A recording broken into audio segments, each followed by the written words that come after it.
Airsoft World! It's me again, Jipat, and welcome to my YouTube channel, Quality Tactical Airsoft Gaming. Panibagong araw at panibagong Airsoft Adventure na naman ang ating gagawin ngayon. So meron ako dito ngayong 5 iba't ibang klaseng Airsoft Face Guard. 5 iba't ibang klaseng Airsoft Face Guard or face mask na kadalasang ginagamit ng ating mga Airsoft gamers. Ang gagawa natin ng rifle impact test. At gamit ang ating GBBR M4 wrist as in gas blowback rifle. And take note guys, in a full auto mode. Oh my God! At ito na ang ating 5 iba't ibang klaseng Airsoft face guard. Number 1. Number 2. Number 3. Number 4. Number 3. Number 5. And before we're going to proceed guys to our gas blowback impact test, if you love watching all of my Airsoft videos, please don't forget to subscribe, like, and hit our notification bell to keep you updated on our future Airsoft videos. And by the way guys, all our targets are shot in about 3 meters. So now let's do our first shot for our first target.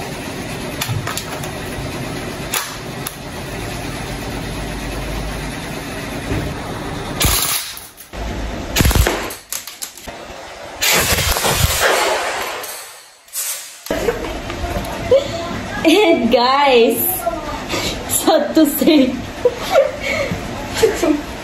ito po yung nangyari sa ating first target guys. Tinamaan ng ating M4 wrist GBBR in a full auto mode. Natanggal siya yung kanyang glass, but then again hindi siya totally nabasag. Ayan o. So natanggal lang siya sa kanyang kinalalagyan. Ayan, dito sa loob natanggal siya, pero hindi siya basta nabasag. Ayan o. Pero delikado pa din siya, 'di ba? Kasi natanggal siya eh. So, may tendency na papasok yung BBs sa loob ng mata mo sakaling matamaan ka na naka-full auto mode. Ayan o. Wala ding cracks. Yun lang, natanggal siya. So, enough for this. Let's move on for our second target.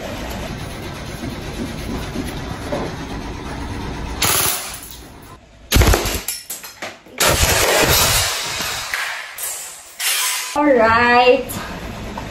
So guys, this is our target number 2.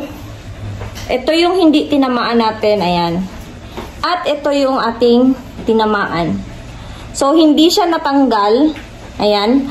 But then, ayan, na-dislocate siya sa kanyang kinalalagyan. Yung kanyang glass. Ayan o. Ayan. So, konting tulak na lang. Compared dito, hard pa din siya.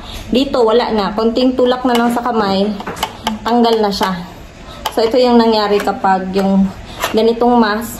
Actually, marami namang klase nito, but itong ginamit natin, ito yung nangyari nung tinira natin siya na gamit ang ating M4 wrist GBBR Wii rifle. Ayan. So, take note, hindi siya natanggal, but then, konting tulak na lang sa kamay, wala na, matanggal na siya. Pero, wala siyang cracks, at hindi siya nabasag. Guys, let's do our target number 3.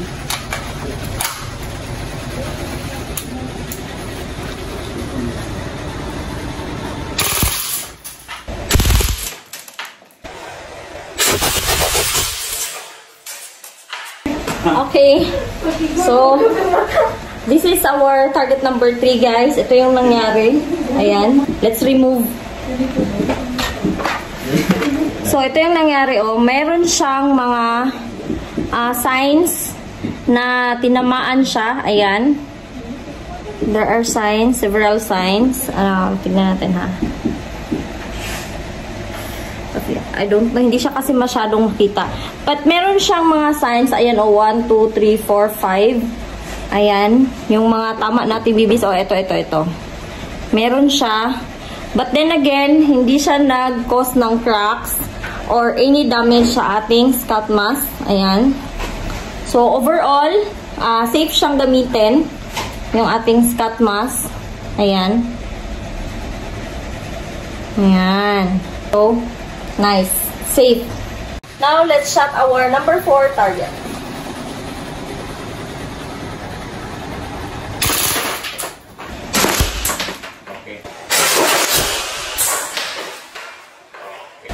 Okay guys, and this is our number 4 target. Ito yung nangyari. Ayan. Kung nakikita nyo. Tinamaan siya, but then, hindi siya wala siyang dents. Walang nangyari sa ating screen. Pero, merong bakas ng tama. Ayan o. Yung masasabi ko dito, hindi man siya totally na nakapenetrate, but then, yung mga talsik ng ating bibis, may possibility pa rin kung hindi tayo mag-goggle sa loob, na papasok pa rin talaga, mapasukan ng bibis yung ating mga mata. So, ayan. And now, let's all do our final shot for our target number 5.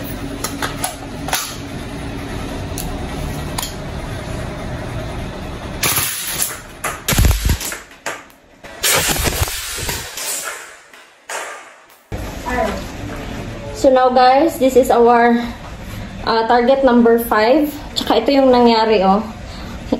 Overall, hindi siya nabasag, wala siyang dents, but there are marks na hit siya. Ayan oh. May mga markings lang yung nakita natin. Walang nabasag, and overall, stay strong pa rin siya. Ayan. May markings lang ng kanyang hit. So, yun lahat yung ating ginawang impact test gamit ang ating WE M4 wrist GBBR using our 5 different airsoft face guard or mask na kadalasan ginagamit ng ating mga airsoft gamers.